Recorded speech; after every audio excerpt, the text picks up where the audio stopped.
আমি শ্রাবণী ঘরকন্যা থেকে শ্রাবণী চলে এসেছি পরেশনাথ জৈন মন্দির দর্শন করাতে।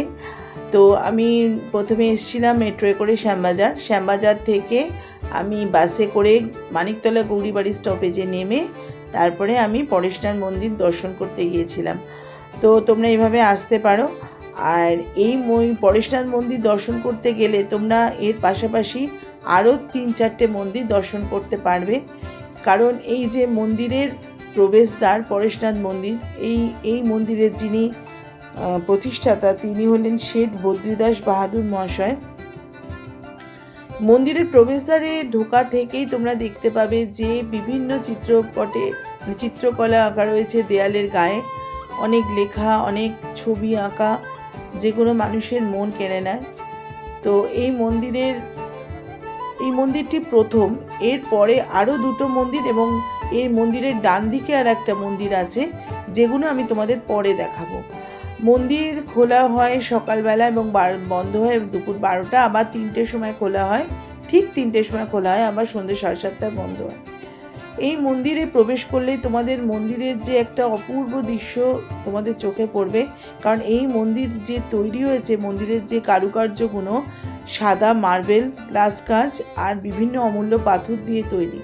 দেখতেই পাচ্ছ, আমি যতটা পেরেছি তোমাদের দেখানোর চেষ্টা করেছি।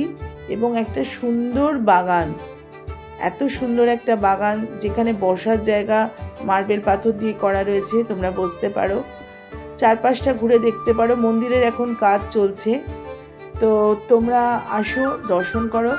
আর আমরা যেদিন গেছিলাম তো সেদিন একটু বৃষ্টি পড়ছিল। আর এই যে পুষ্করিণী দেখছো, যেখানে অনেক মাছ থাকে আর ছোট কচ্ছপ আছে, ওই দিকে দেখতে পাচ্ছ আর একটা মন্দির, যেটা আমি তোমাদের পরে দেখাবো।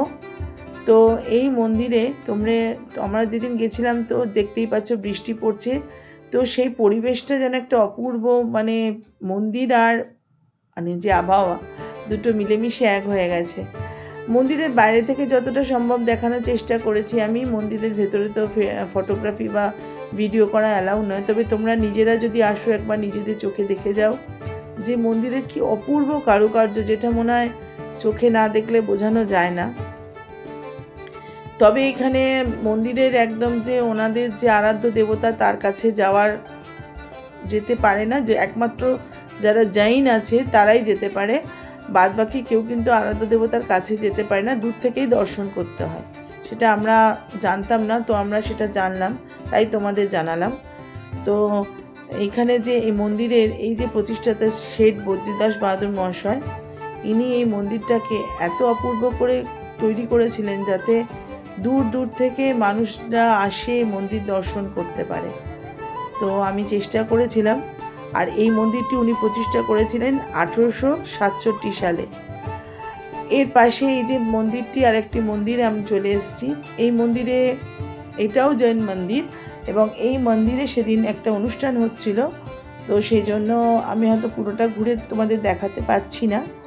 এইটাই হচ্ছে মূল মন্দির। আর এই মন্দিরের সামনে দেখছো, এটা ফোয়ারা, যেটা এখন আপাতত বন্ধ। আর এর পেছনেও একটা পুষ্করিণী আছে, আর চারপাশে প্রচুর গাছ, সুন্দর করে বাঁধানো জায়গা, মার্বেল পাথর, এখানেও গ্লাস কাঁচ আর মার্বেল পাথর দিয়ে পুরো মন্দিরটা সুন্দর করে বাঁধানো, এবং পাশে প্রচুর সবুজ গাছপালা, ফুল গাছ, ঝাউবন, প্রচুর। তোমরা আসো, এখানে অবশ্যই দর্শন করো। আমি যতটা পেরেছি এই মন্দিরটা তোমাদের সামনে তুলে ধরেছি। এটা জৈন মন্দিরের মতনই অনেকটা পরেশনাথের। তো এর পেছনেও দেখো পুষ্করিণী আছে, যেখানে প্রচুর মাছ রয়েছে, হাঁস রয়েছে। তোমরা এসে একবার দর্শন করে যাও। আমি চেষ্টা করি কলকাতার বিভিন্ন জায়গা মন্দির তোমাদের সামনে তুলে ধরতে, কারণ মানুষ তো সবার পক্ষে সব জায়গায় যাওয়া সম্ভব হয় না। আর এই যে মন্দিরটা দেখছো, এর ভেতরে ওনাদের আরাধ্য দেবতার পাদুকা রয়েছে। এখন তো বন্ধ, তো আমরা চেষ্টা করেছিলাম যে যতটা দেখানো যায়। এই যে পাদুকা রয়েছে ওনাদের আরাধ্য দেবতার, তো এইখানেও জৈনদের ছাড়া অন্যদের প্রবেশ নিষেধ, তো সেই জন্য আমরা প্রবেশ করতে পারিনি। আর এর পাশাপাশি আর একটি মন্দির, এটা ওই দুটো মন্দিরের থেকে আরেকটু পুরনো। তো এই মন্দিরটিও তোমরা দর্শন করো। মানে মোট 4টে মন্দির, তোমরা যদি গৌরীবাড়ি স্টপেজে নামো মোট 4টে মন্দির তোমরা দেখতে পাবে, কারণ প্রতিটাই 1 মিনিটের দূরত্বে। তো এটাও ভেতরে যেহেতু ফটোগ্রাফি অ্যালাউ নয়, তো আমরা মন্দিরের ভেতরে প্রবেশ করে তোমাদের দেখাতে পারিনি। তোমরা নিজেরা এসো, একবার দেখে যেও। আর আমার ভিডিও যদি ভালো লাগে অবশ্যই লাইক, শেয়ার, সাবস্ক্রাইব করো। আর এবার আমাদের ফেরার পালা, আবার পরের কোনো নতুন ভিডিও নিয়ে তোমাদের সাথে দেখা হবে। ততক্ষণ আমাদের সাথে থেকো।